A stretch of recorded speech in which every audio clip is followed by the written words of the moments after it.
because people are like, well, it's in the price. And then before you know it, by June, Bitcoin's at 85, 95,000, something like that. And then you're off to the races, and then everyone's... So if you're in your 50s like me, or your 60s, and you're thinking, so if you're in your 50s like me, or your 60s, there's more demand comes in, because remember we talked before that as price goes up, as number go up, more people get involved. Right.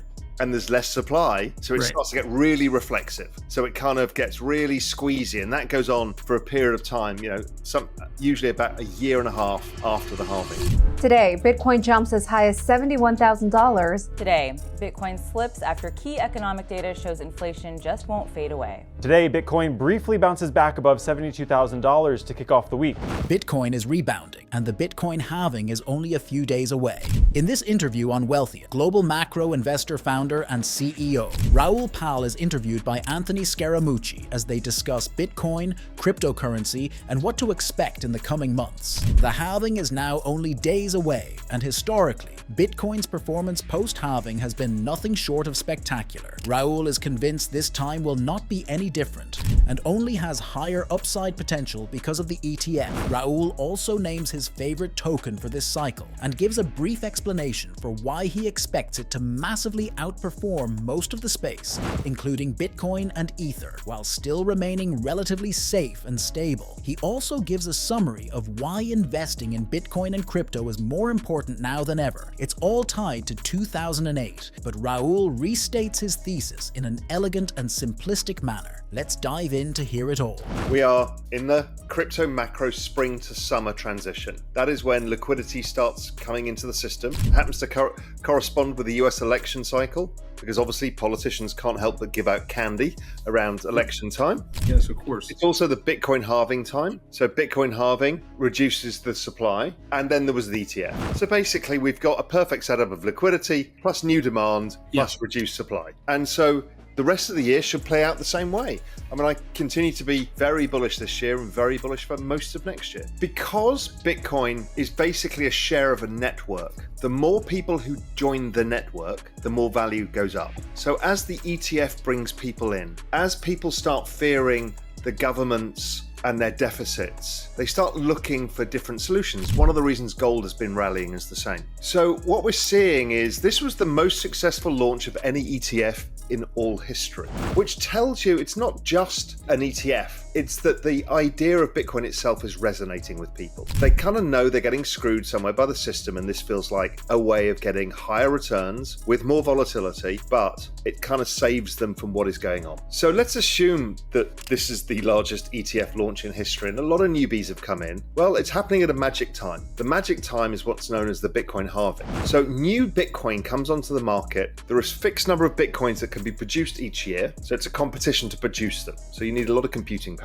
And then every 4 years, the algorithm of Bitcoin itself halves the number. So if there were 100 Bitcoin being produced by miners every day, whatever the number is, right now, after April 20th, it goes to 50. So there's more people coming into the market, which is new demand, and new supply is shrinking. So all the time, the only supply is really sellers of Bitcoin who hold Bitcoin right now. But Bitcoin's one of these weird assets where 80% of all holders just hoard it, like you and I. We just don't do anything with it, we just hold it. And so there's really only 20% that's available for trading. So that mechanism is driving the valuation up of Bitcoin over time. Now, it also means that people start to see this asset going up because there's less supply and lots of demand, and it joins more and more people, because this asset is the best performing asset in all recorded human history. Bitcoin itself has done 20 million% since 2012. It has produced 150%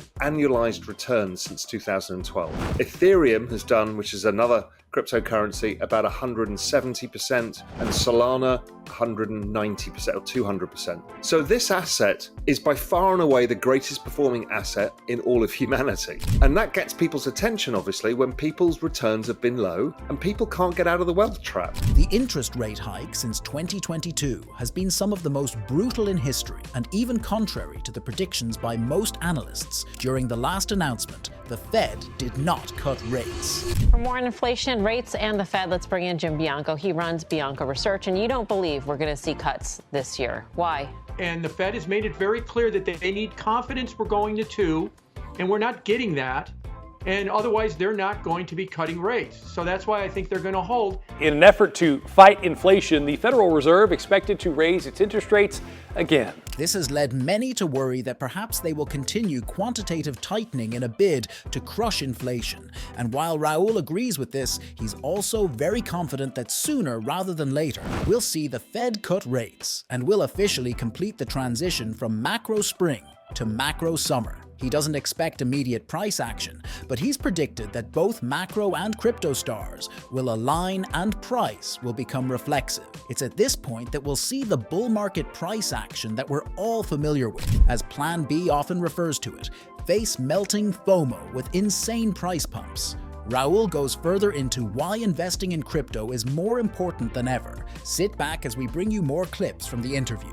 Think of why most people have bought gold. It's to protect themselves from the action of central banks. It has proven itself over several thousand years to be a way of having a store of value. Bitcoin is that for a digital age. Okay, most people know that story. They don't understand the other side of the story, is why does nobody feel as wealthy as they thought they should be? You know, particularly if you're a bit older, you're like, why are my savings not as much as I thought they would be, or I can't afford as much, right? That's the big conundrum. And the fact is that particularly since 2008, when we broke the world because of debt, we have been using the printing of money to try to paper over the cracks, because economic growth from an aging population is slower. We don't have much productivity because people are retiring, and we've got too much debt, so people have to service the debt. So the central banks have been doing a bit of magic, which is printing of money. At one point it was called quantitative easing. Now they don't do that as much anymore because everyone knows that game, because that's the money printer go burr.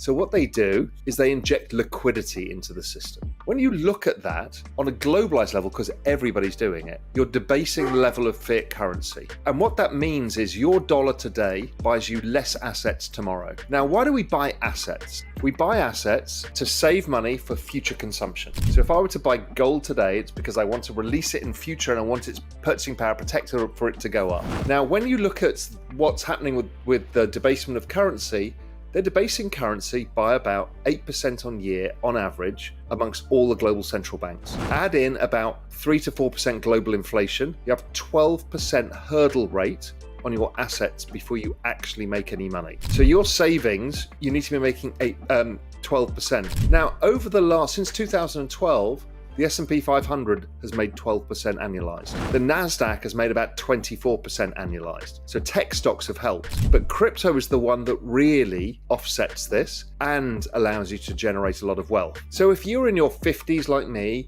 or your 60s, and you're thinking, I just don't know if my retirement savings are enough, then a small allocation to an asset that does 150% a year will compound massively and will help you in having purchasing power in your retirement. Every single asset on earth versus Bitcoin since 2012 is down 99.9%. Bitcoin's performance since its inception is nothing short of astonishing. Every other asset is down 99.9%. And while you might have missed that opportunity, it still remains the best performing asset in human history. The debasement of fiat and inflation alone means that if you hold your wealth in a stable currency like the dollar, you lose about 12% of your wealth just holding fiat. It has never been this bad throughout all of history, and Raoul has explained that it's never going to end. Next, he discusses how election year cycles further perpetuate this problem and underscores why you need to get off zero now. Let's head back in.